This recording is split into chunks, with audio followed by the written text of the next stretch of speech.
नमस्कार, आपल्या माहितीकर यूट्यूब चॅनलमध्ये स्वागत आहे.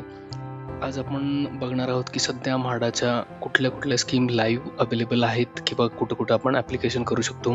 नॉर्मल लॉटरी असेल किंवा फर्स्ट कम फर्स्ट सर्व असेल किंवा ई ऑक्शन अंतर्गत कोणती गाळे किंवा जे शॉप्स अवेलेबल आहेत त्या डिटेल्स आज आपण बघणार आहोत. जर चॅनलला नवीन असेल तर नक्की सबस्क्राईब करून ठेवा.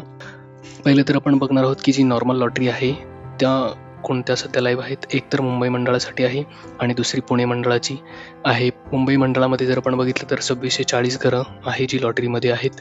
त्यात मल्टिपल लोकेशन आहेत आणि त्याची जी लास्ट डेट आहे ती 29 मे आहे पेमेंटसाठी. यामध्ये मल्टिपल लोकेशन आहेत, त्याचा डिटेल्ससुद्धा आपण ॲडव्हर्टाईजमेंटमध्ये बघू शकतो. जवळपास सगळ्या इन्कम ग्रुपसाठी या ठिकाणी घरं उपलब्ध आहेत.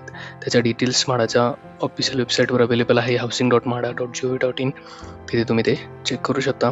त्यानंतर आहे पुणे मंडळाची सुद्धा जवळपास 792 घरांची जी लॉटरी सध्या लाईव्ह आहे. सगळं जी घरं आहेत ती तातबडे या लोकेशनला आहेत. प्रोजेक्ट म्हाडाने डेव्हलप केलेला आहे. त्या ठिकाणी ॲमॅनिटीजसुद्धा मल्टिपल आहे. प्राईससुद्धा त्याची 65 लाखाच्या आसपास आहे 2 BHK फ्लॅटची. तर जर तुम्ही तिथे ॲप्लिकेशन करणार असाल तर त्याचीसुद्धा जी डेट आहे, ॲप्लिकेशन एंड डेट 31 मे आहे या मंथ एंडपर्यंत. तेही ॲप्लिकेशन करण्यासाठीची मुदत संपणार आहे. तर या 2 स्कीम आहे नॉर्मल लॉटरीमध्ये. आता आपण बघणार आहोत की फर्स्ट कम फर्स्ट सर्वमध्ये कोणत्या स्कीम अवेलेबल आहेत. फर्स्ट कम फर्स्ट सर्वमध्ये जर बघितलं तर कोकण मंडळ असेल. पुणे मंडळासाठीची आता रिसेंट जी 295 घरांची जाहिरात आलेली आहे त्याचं रजिस्ट्रेशन चालू आहे. त्या स्कीमला ॲप्लिकेशन करण्यासाठी 28 तारखेला 2:30 वाजल्यापासून ते बुकिंग स्टार्ट होणार आहे. जर ॲप्लिकेशन करणार असेल तर रजिस्ट्रेशन करून ठेवा. छत्रपती संभाजीनगर या ठिकाणी सुद्धा काही घरं अवेलेबल आहेत. फर्स्ट कम फर्स्ट सर्व अंतर्गत नागपूर या ठिकाणी सुद्धा आहेत आणि मुंबईची सुद्धा काही घरं या ठिकाणी अवेलेबल आहेत. ह्या स्कीम जर आपण बघितलं तर ह्यांची जी टाईमलाईन आहे खूप मोठा टाईम स्पॅन दिसतोय आपल्याला. तर ही जर आपण स्कीम बघितल्या तर या ठिकाणी काही ठिकाणी एक घरं आहेत किंवा काही जी घरं आहेत ती ऑलरेडी 0 आपल्याला त्या ठिकाणी दिसत आहे, जे की ऑलरेडी बुक झालेले आहे किंवा काही ठिकाणी अजून बाकी आहे. जर आपण स्कीममध्ये गेलो तर आपल्याला अवेलेबल टेनमेंट्समध्ये जर ॲज पर कॅटेगरी जर दिसत असेल तर त्या ठिकाणी आपण बुकिंग करू शकतो.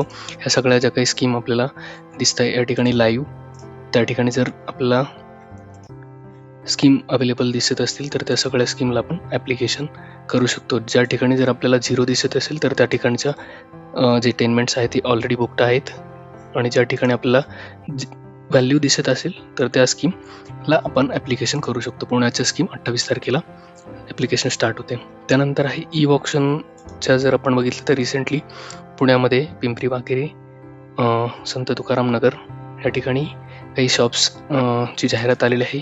जर आपण बघितले तर 11 अनिवासी गाळे आणि 20 कार्यालयीन गाळे या ठिकाणी उपलब्ध आहेत आणि ही जे सगळे आहेत ई लिलाव पद्धतीने ह्याची सोडत होणार आहे. तर जर तुम्ही ॲप्लिकेशन करणार असाल तर ह्याचं रजिस्ट्रेशन करून ठेवा, अनामत रक्कम भरून ठेवा आणि हे जे ई लिलाव होणार आहे तो 24/6/2026ला ह्याचा ई लिलाव सकाळी 11 वाजता स्टार्ट होणार आहे आणि 5 वाजेपर्यंत हा संपणार आहे.